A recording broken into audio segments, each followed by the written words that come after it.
میرے حبیب نے فرمایا بندہ جب رو کے کہتا ہے نا یا اللہ غلطی ہو گئی معاف کر دے، فرمایا میرا مالک اسے فوراً ہی معاف فرما دیتا ہے۔ تو آ تو صحیح، تو آتا ہی نہیں۔ سنے بڑی پیاری حدیث، بڑی خوبصورت حدیث، کنز المال میں دیگر کتب حدیث میں ہے۔ حضرت ابو ہریرہ رضی اللہ تعالیٰ عنہ فرماتے ایک بابا جی نبی پاک کی بارگاہ میں آئے، اور جب وہ واپس جانے لگے تو میں نے عمر پوچھی تو عمر تھی 96 سال۔ کہتے ہیں بزرگ جب آئے نا تو یہ بھویں جو ہے نا ان کی سفید ہو کے تو یوں آنکھوں پہ آ گئی۔ بڑی چھڑی بابا جی نے پکڑی ہوئی اور دونوں ہاتھ پکڑ کے نا چھڑی کے اوپر جھکے ہوئے ہیں ایک جانب، قربان جاؤں۔ کہتے ہیں جب وہ بزرگ مسجد میں داخل ہوئے تو میرے رسول نے کھڑے ہو کے استقبال فرمایا، کھڑے ہو، اور نبی کریم صلی اللہ علیہ وسلم نے آگے بڑھ کے بابا جی کو بازو سے پکڑا اور بٹھایا۔ حضور بیٹھ گئے، کہا بزرگوں کیسے آئے ہو؟ تو کہتے ہیں وہ بابا جی بات کرتے تو آنکھ کھول کے پہلے حضور کا چہرہ دیکھتے، پھر وہ بات کرتے تو ان کے لب و لہجے کے اندر بڑی پریشانی، بڑی تکلیف، بڑی مایوسی۔ عرض کرنے لگے یا رسول اللہ، حضور زندگی ساری گناہوں میں بیت گئی ہے، حضور غلطیاں ہی غلطیاں، یاد ماضی عذاب ہے، یا رب چھین لے مجھ سے حافظہ میرا۔ اے اللہ کے رسول بڑی لمبی فہرست ہے، پاپ ہی پاپ ہے، کالے سیاہ دفتر ہے۔ یا رسول اللہ صلی اللہ علیہ وسلم جب پلٹ کے دیکھتا ہوں حضور مجھے نیکی دکھائی نہیں دیتی۔ حضور اس عمر میں آپ کا ایک صحابی ملا ہے، اس نے بات سمجھائی ہے تو تھوڑا خیال آیا ہے، لیکن یا رسول اللہ صلی اللہ علیہ وسلم اب میرا وجود بیکار ہو گیا ہے، حضور بوڑھا ہو گیا ہوں۔ تین باتیں کہیں بزرگوں نے اور نرالی کہیں، کہنے لگے یا رسول اللہ صلی اللہ علیہ وسلم، حضور اب تو میری کمر بھی سیدھی نہیں ہوتی کہ میں نماز ہی صحیح ادا کر سکوں، بوڑھا ہو گیا۔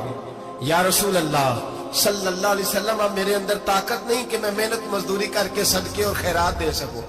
یا رسول اللہ صلی اللہ علیہ وسلم اب میں تلوار لے کے جہاد بھی نہیں کر سکتا، حضور نہ میں لمبی نمازیں پڑھ سکتا ہوں، آقا نہ میں صدقات و خیرات دے سکتا ہوں، محبوبہ نہ میں دین کے لیے کوئی جہاد کر سکتا ہوں، بیکار وجود ہے،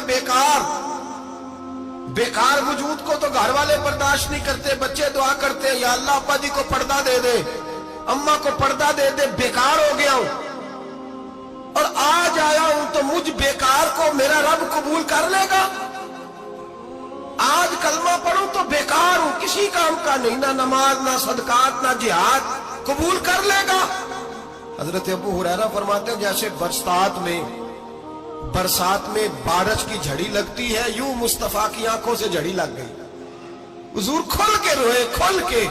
اور میرے حبیب پاک نے فرمایا بزرگوں بڑے مجاہد ہیں، دین کے لیے جہاد کرنے والے بڑے ہیں، رب کریم کو آپ کی تلوار کی اتنی حاجت نہیں، اور فرمایا اس کے خزانے کوئی خالی تو نہیں کہ آپ ہی گویا صدقہ دیں گے تو بھرے جائیں گے، اور فرمایا پھر رب کریم کی شان میں اضافہ نہیں کرتی عبادتیں، وہ تو بندے کو نفع دیتی ہیں۔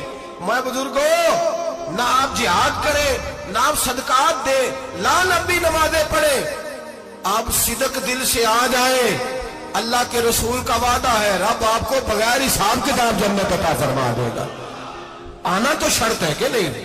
آئیں تو صحیح، نہ پہنچے تو صحیح، آ جائیں، اس کو نہیں عادت صدقات و خیرات کی، جہاد کی، تبلیغ، آئیں تو صحیح۔ نہ تو آ ہی نہیں رہا، تو گھر میں بیٹھا ہوا ہے، تو سویا ہوا ہے، تو دکانداری کر رہا ہے، تو پیسے گن رہا ہے، تو آیا ہی نہیں، آ تو صحیح۔ بلکہ میرے نبی پاک فرماتے ہیں جب اللہ پاک کا بھاگا ہوا غلام آتا ہے پھر تو اللہ زیادہ راضی ہوتا ہے، پھر تو اللہ زیادہ راضی ہوتا ہے، زیادہ راضی ہوتا ہے، تو آ تو صحیح، پاس تو صحیح۔ بلکہ صوفیاء تو اور بات کرتے ہیں، وہ کہتے ہیں تو کبھی بھول کے بھی رب رب کرے تو اللہ تو اسے بھی قبول کر لیتا ہے، بھول کے۔ ملا رومی کہتے ہیں بنی اسرائیل کا بندہ ہے، صنم پتھر کو کہتے ہیں، بت کو کہتے ہیں، بت کے سامنے کھڑا ہے اور ساری رات کہتا ہے یا صنم یا صنم یا صنم، اے پتھر اے بت، ساری رات پکارتا رہا، رات گہری ہو گئی، نیند کا غلبہ، تھک گیا، سونے کے قریب آیا تو غلطی سے منہ سے نکل گیا یا صمد، یا صنم کی جگہ نکل گیا۔ رب کریم نے فرمایا جبریل دوڑ کے جا، جو مانگتا ہے اسے دے دے۔ حضرت جبریل عرض کرتے ہیں مولا بھول کے تیرا نام لے رہا ہے، بھول کے لے رہا ہے، تو رب کریم نے فرمایا چل نام تو میرا ہی لے رہا ہے، میرا لے رہا ہے نا یا اللہ. وہ اللہ کریم نے فرمایا جھوٹے کے سامنے ساری رات کا کھڑا ہے, ساری رات کا پکار رہا ہے, اسے کچھ نہیں ملا تو سچے کا نام لیا ہے. اگر میں بھی کچھ نہ دوں اور بت میں اور مجھ میں فرق کیا رہ جائے گا؟ جا جو مانگتا ہے جھولی بھر کے دے, نام تو لیا ہے نا. او بھائی تو بہانا تو بنانا, وہ آ تو صحیح نا, تو یہاں آ جا, پہنچ جا, آ جا, بس بیٹھ جا. اس کی بارگاہ ناز میں حاضر تو ہونا, تجھے فرصت ہی نہیں. تو یاروں کے لیے ٹائم نکالتا ہے, بازاروں کے لیے ٹائم نکالتا ہے, گلیوں کے لیے ٹائم نکالتا ہے, چوکوں چوراہوں کے لیے ٹائم نکالتا ہے, ہفتے میں ایک دن ہوٹلنگ کے لیے بھی جاتا ہے.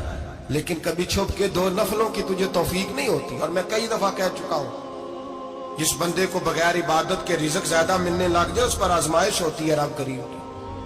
اللہ فرماتا ہے اس کو پیسے دو, اسے آنے نہ دینا, اس کو چل پیسے دوڑ جا.